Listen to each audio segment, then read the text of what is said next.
Hello everyone, this is Vani Ramesh from Chennai. இன்னைக்கு நம்ம பார்க்க போற concept types of words. Let's get into the concept. Types of wordsல மெயினா 4 இருக்கு. அதுல first one euphemistic words.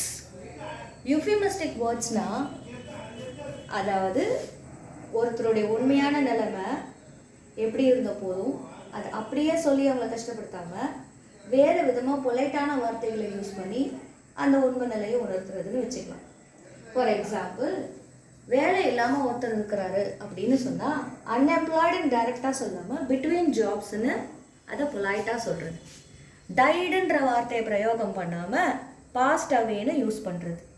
Slow learners ரொம்ப பொறுமையாக படிக்கிறாங்க அப்படிங்கிறத படிக்காத முட்டாளன்ற மாதிரி டைரெக்டாக நம்ம அப்யூசிவாக சொல்லாமல் ஸ்லோ லேர்னர்ஸுங்கிறத லேட் ப்ளூமர்ஸ்னு அவங்கள பொலைட்டாக சொல்கிறது. அதாவது மற்றவங்க மனசு புண்படாத வகையில் பேசுகிற முறை தான் இந்த யூஃபிமிஸ்டிக் வேர்ட்ஸ். ஸோ இது என்னன்னு உங்களுக்கு புரிஞ்சிருக்கோன்னு நம்புகிறேன். இதோட கான்செப்டை நீங்கள் உள்ளே வாங்கிக்கிட்டிங்கன்னா இது சம்மந்தப்பட்ட எந்த கொஷினுக்குமே உங்களால் ஆன்சர் பண்ண முடியும். கண்டிப்பாக இது ரிகார்டிங் தீஸ் கான்செப்ட் உங்களுக்கு கட்டாயம் ஒரு கொஷின் வரும். இந்த கான்செப்ட் உங்களுக்கு புரிஞ்சிச்சுன்னா you can score it. Next one, eponymous words. எப்பானிமஸ் வேர்ட்ஸ்னால் ஒரு சாதாரணன்றதை விட ஒரு காமன் நவுன் வந்துட்டு ஒரு ப்ராப்பர் நவுன்லேருந்து வந்திருக்கும். எப்படின்னா, பொதுவாக வந்துட்டு ஒரு பேர் ஜென்ரலி எல்லாருக்கும் தெரிஞ்ச ஒரு இடம் வந்துட்டு அந்த இடத்துக்கான பேர் வந்துட்டு ஒன்று அதை கண்டுபிடிச்சவரால், இல்லை ஏதாவது ஒரு இன்வென்ஷன் இருக்குதுன்னு வச்சுக்கோங்களேன், ஒரு பொருள் கண்டுபிடிச்சிருக்காங்க, அந்த பொருளோட பேரே அந்த இன்வென்டர் யார் அதை கண்டுபிடிச்சாங்களோ அவங்க பேர்லேருந்து எடுக்கப்பட்ட ஒரு விஷயமா இருக்கும். ஸோ எக்ஸாம்பிள் பார்த்தா புரியும். கொலம்பியான்ற பேர் அந்த கண்ட்ரிக்கு எப்படி வந்ததுன்னா, கிறிஸ்டோஃபர் கொலம்பஸ் எல்லாருக்கும் தெரியும். அவர் அமெரிக்காவை கண்டுபிடிச்சாரு. அவர் தான் அதை கண்டுபிடிச்சாருன்றதுனாலேயே அந்த கண்ட்ரிக்கு கொலம்பியான்னு பேர் வந்துச்சு. அதே மாதிரி அடால்ஃப் சாக்ஸுங்கிறவர் தான் சாக்ஸஃபோனுங்கிற அந்த இசைக்கருவியை கண்டுபிடிச்சாரு. ஸோ அந்த கருவிக்கு அவருடைய பேரை கொண்டே பேர் அமைச்சிருப்பாங்க. So this is eponymous. இது மாதிரி பல வேர்ட்ஸ் இருக்குது. நீங்கள் இந்த எப்பானிமஸ் வேர்ட்ஸ்ன்னு நீங்கள் கூகுளில் போட்டாலுமே ஒரு செட் ஆஃப் வேர்ட்ஸ் வரும். அப்படியே ப்ரௌஸ் பண்ணி அதை புரிஞ்சுக்கங்க. That will be enough. நிறைய வேர்ட்ஸ் எல்லாம் வந்துட்டு எப்போவுமே மக்கடிச்சிக்கிட்டே இருக்க முடியாது. கான்செப்டை புரிஞ்சுக்கிட்டிங்கன்னா that is more than enough. இது எப்படி வந்திருக்குன்ற ஐடியா வந்தால் போதும், நீங்கள் அந்த சாய்ஸை கரெக்டாக கிளிக் பண்ணுவீங்க. Have that in mind. Next idiomatic words. இடியோமேட்டிக் வேர்ட்ஸ்னால் figurative meaning that differs from literal meaning. அதாவது இந்த எக்ஸாம்பிள் வச்சு புரிஞ்சுக்க ட்ரை பண்ணுங்கள்.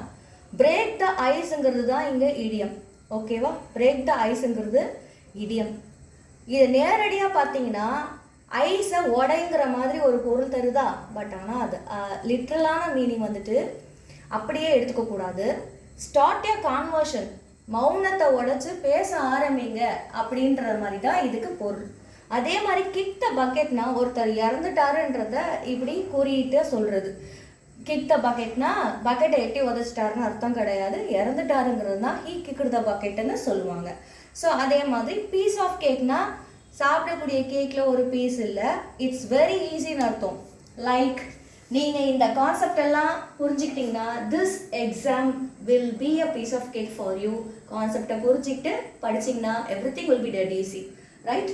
நெக்ஸ்ட்டு கிளிப்டு வேர்ட்ஸ் இருக்குது.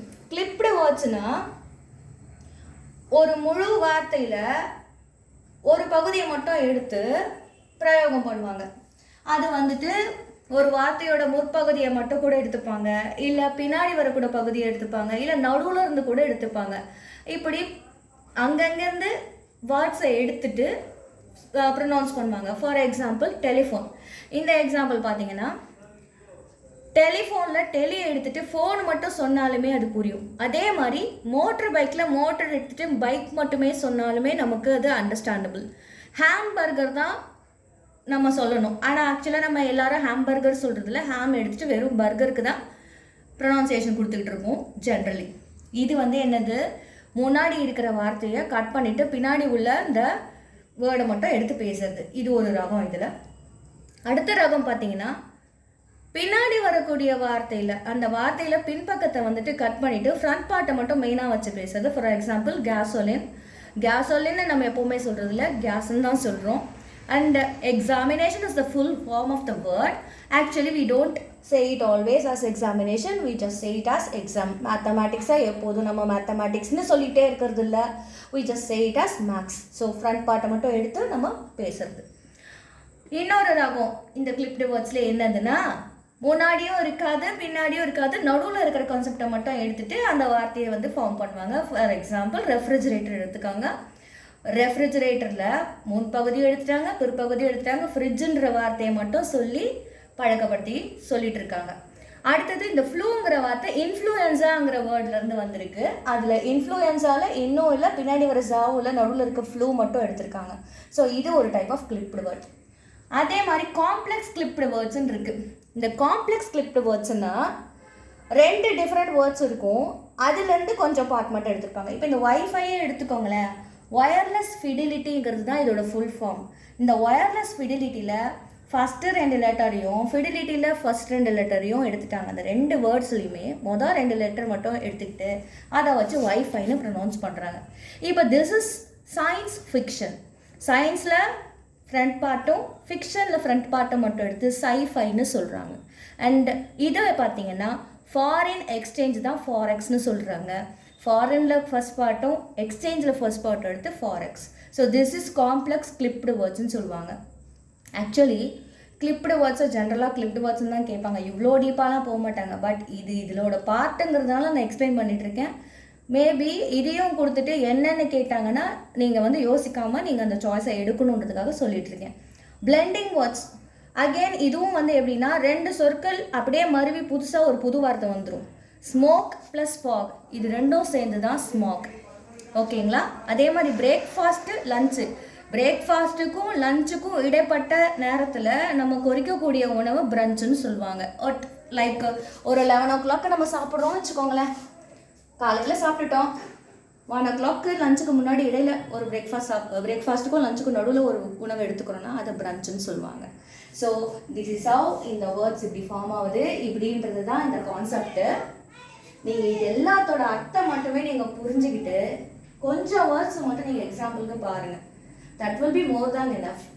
அந்த வேர்டை வச்சு இது இப்படி தான் ஃபார்ம் ஆகிருக்கு அப்படின்றத நீங்கள் தெரிஞ்சுக்க கற்றுக்கிட்டிங்கன்னா உங்களுக்கு வந்துட்டு எவ்வளோ செட் ஆஃப் வேர்ட்ஸ் இருந்தாலும் அதை பற்றி கவலை இல்லை. நீங்கள் பாட்டுட்டு கரெக்டாக அது எப்படி ஃபார்ம் ஆச்சுன்றதை புரிஞ்சுக்கிட்டு அழகாக ஆன்சர் எழுதிட்டு போக முடியும். எக்ஸாம்ன்ற வேர்ட்லேயே பேனிக் ஆகாதீங்க, உங்களால் ஈஸியாக இதை அட்டென்ட் பண்ண முடியும். If you understand the concept well. We'll see in the next video. Thank you.